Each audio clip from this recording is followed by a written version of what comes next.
warahmatullahi wabarakatuh. Allahu Akbar, Allahu Akbar, Allahu Akbar, Allahu Akbar, Allahu Akbar, Allahu Akbar, Allahu Akbar.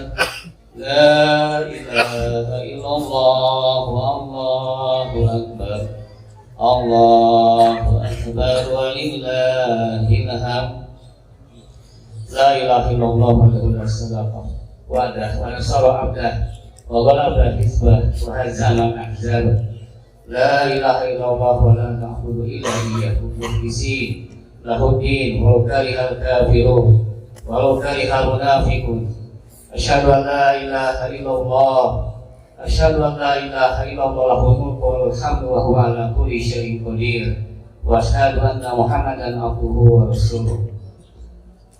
Bismillahirrahmanirrahim. Ya ayyuhalladzina amanu, ya ayyuhalladzina amanu, ittaqullaha haqqa tuqatih wa la tamutunna illa wa antum muslimun. Alhamdulillah, jamaah al-adhar rahimakumullah, segala bentuk puji kita sanjungkan kepada Allah, karena Allah masih berkenan memberikan kesempatan kepada kita untuk menikmati bulan Dzulhijjah.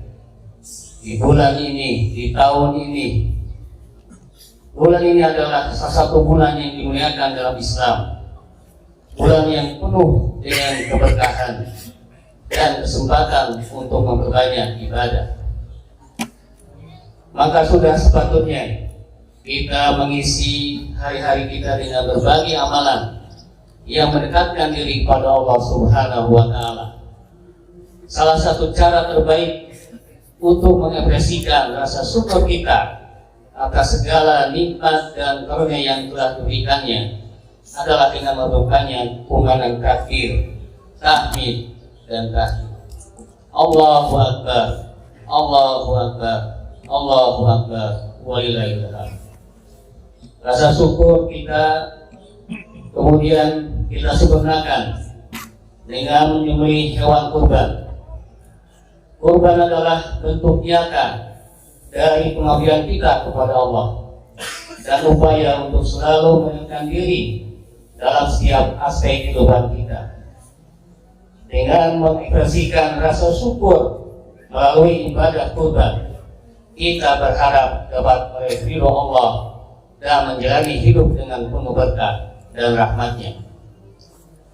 Dari Aisyah radhiyallahu anha, Nabi SAW bersabda, tidaklah pada hari Nahar manusia beramal suatu amalan yang lebih dicintai oleh Allah daripada mengalirkan darah dari hewan kurban.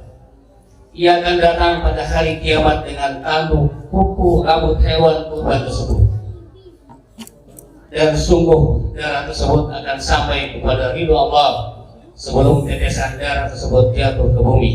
Maka bersihkanlah jiwa kalian dengan berkurban. Dari hadis di atas kita menjadi paham bahwa berkurban pada hari Idul Adha merupakan amalan yang paling dicintai Allah. Berkurban bukan hanya tindakan menyembelih hewan, namun sesungguhnya merupakan simbol pengorbanan diri yang tulus kepada Allah, menunjukkan keikhlasan dan niat yang murni. Darah hewan kurban yang diterima oleh Allah sebelum menyentuh bumi menandakan betapa dihargainya ibadah ini dan kedekatan yang tercipta antara hamba dengan Tuhannya.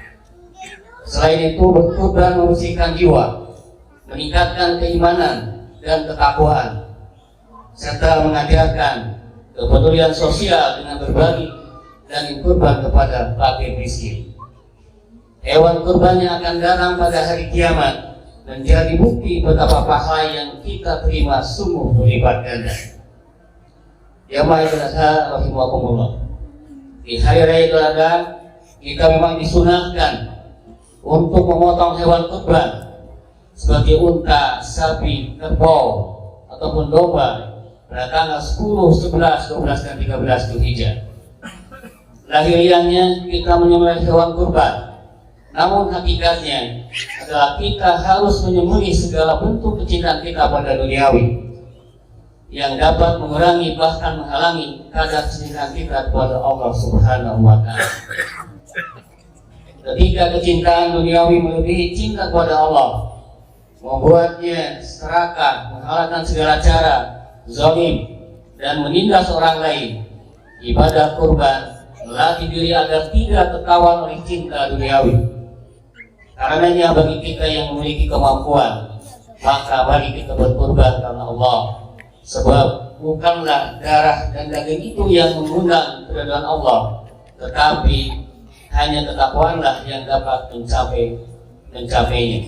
Allah berfirman dalam surat Al-Hajj ayat 37, daging-daging unta dan darahnya itu sekali-sekali tidak dapat mencapai keridhaan Allah, tetapi ketakwaan dari kamulah yang dapat mencapainya.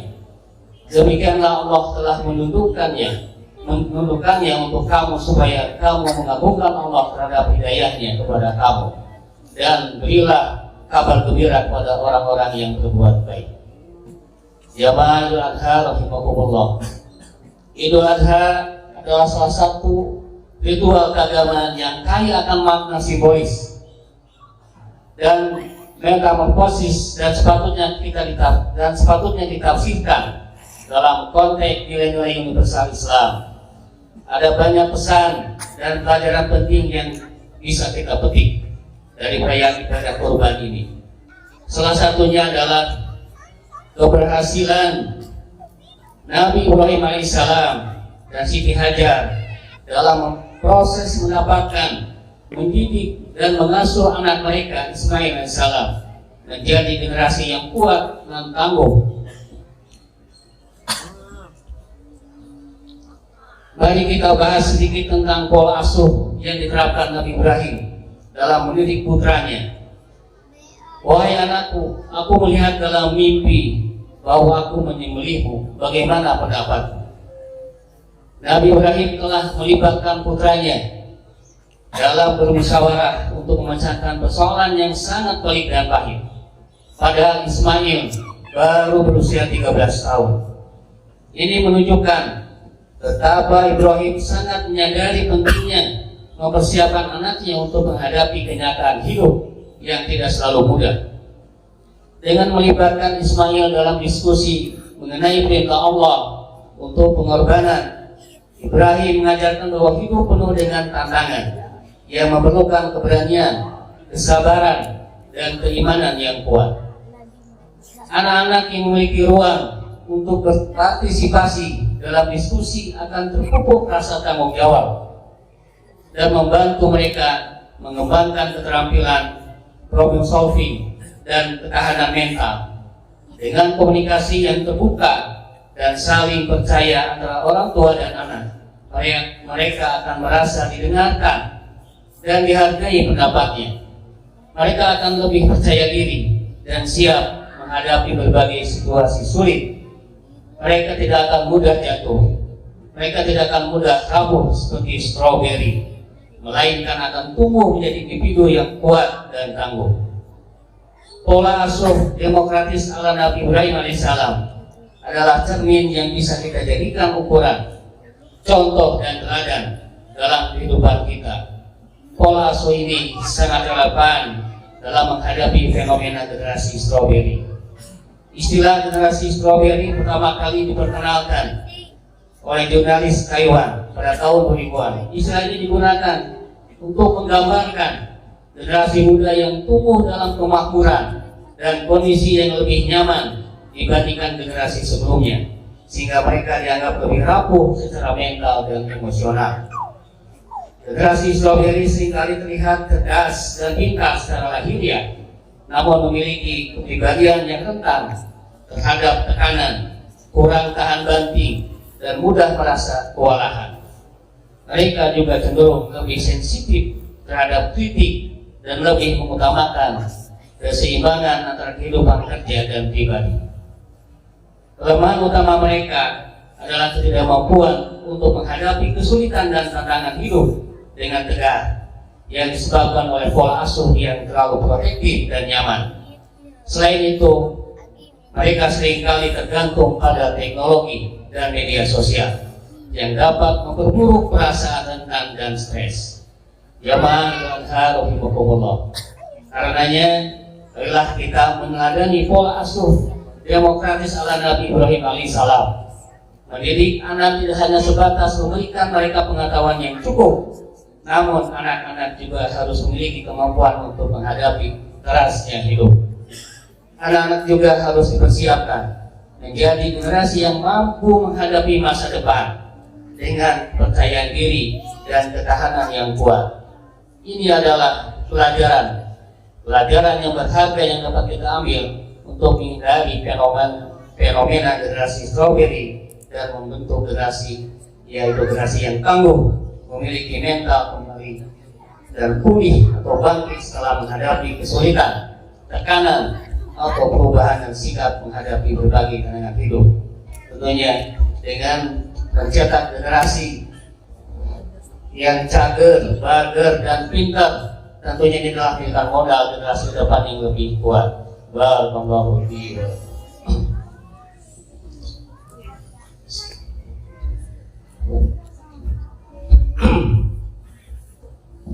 Allahu Akbar, Allahu Akbar, Allahu Akbar, Allahu Akbar, Allahu Akbar, Allahu Akbar, walillahil hamd.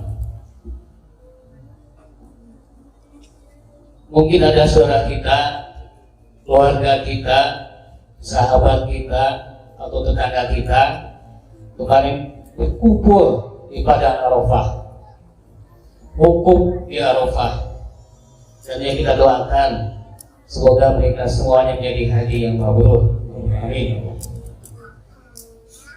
Tapi di belahan bumi yang lain, di bumi Palestina, di Rafah, di Gaza, tentunya fenomena Idul Adha saat ini tidak seperti apa yang kita bayangkan, kita rasakan. Kita yang bisa hadir melaksanakan sholat sunat Idul Adha dan merayakan pemotongan hewan kurban. Tentunya mental generasi kita bisa mencontoh kepada mereka dengan ujian dan cobaan yang luar biasa. Bagaimana Allah memberikan ujian yang begitu hebat, dan mereka adalah orang-orang pilihan, orang-orang yang bersabar, orang-orang yang terus berjuang, dan tentunya tidak lupa bahwa Allah selalu ada di pihak mereka. Kalau secara emosional kita merasa berputus asa, apakah umat Islam tidak ada yang membela mereka? Tapi mereka dengan gigih, dengan kesabaran terus melakukan perjuangan. Seperti apa yang telah dilakukan oleh para penduduk kita, para pendiri bangsa ini untuk memerdekakan bangsa dan negara yang kita cintai. 350 tahun, tambah 3 tahun setengah untuk membebaskan dari penjajahan, dan tentunya itu waktu yang tidak sebentar. Nah, saat ini di Palestina juga bersama semangat untuk berjuang untuk mengambil kemerdekaan dari penjajah Zionis Israel.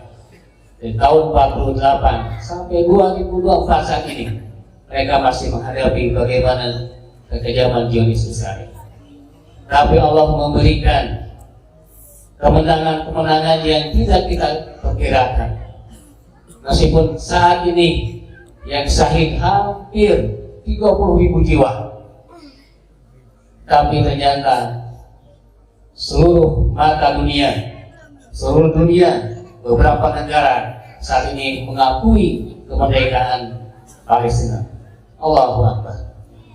Dan tentunya kita yang berada di negeri yang kita cintai ini, yang telah terbebas dari kemerdekaan, kita tahu sejarah dan mereka yang memberikan pengakuan terhadap Tuhan kita.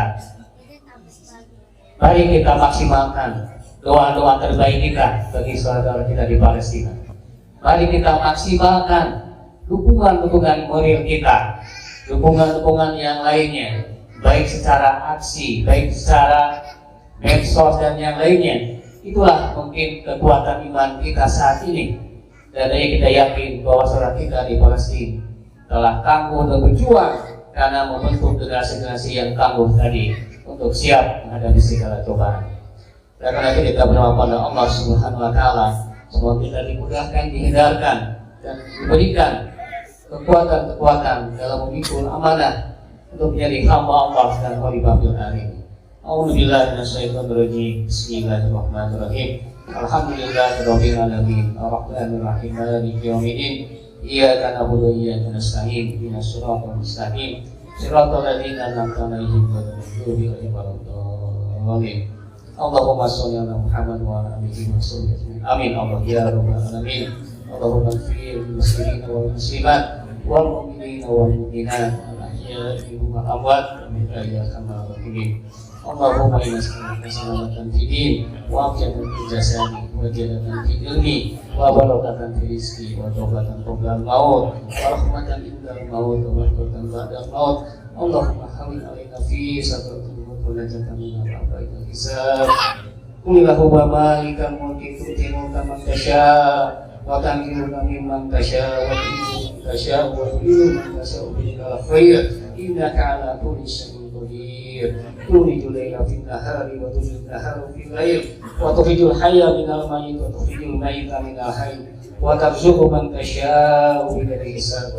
Allahumma innaka ta'lamu anna hadhihi al-qulub qad istamat ala mahabbatik wa taqat ala ta'atik wa tawhadat ala tawatik wa ta'adat bi syari'atik wa sikilahum rabitataha wa bimudaha wa subulaha wa amlaha binurika alladhi la yahbu wa sasuduruha bi faidil imani bik wa jaril tawakkul alaihi wa rahiha bi ma'rifatik wa mitala syahadati fi sabilik innaka ni'mal mawla wa ni'mal nasir.